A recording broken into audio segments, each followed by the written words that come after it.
नमस्कार,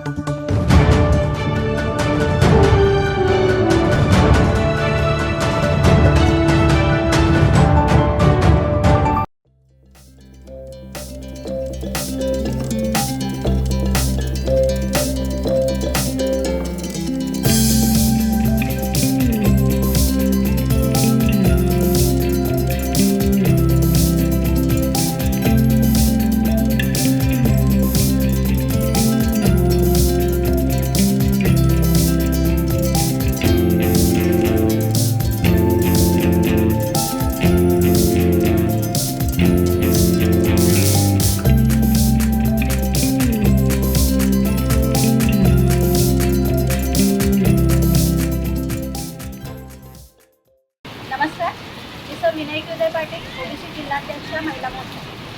आज आम्ही सर्व महिला एकविरा आईचरणी प्रार्थना करायला चाललोय की येत्या विधानसभेत आमचे उल्हासनगरचे लाडके आमदार श्री कुमारजी आयलाने यांनाच विजयी झालं पाहिजे आणि या वर्षीचा गुलाल ही आपलाच असला पाहिजे। जय हिंद, जय महाराष्ट्र। भारतीय जनता पार्टीचा जय असो।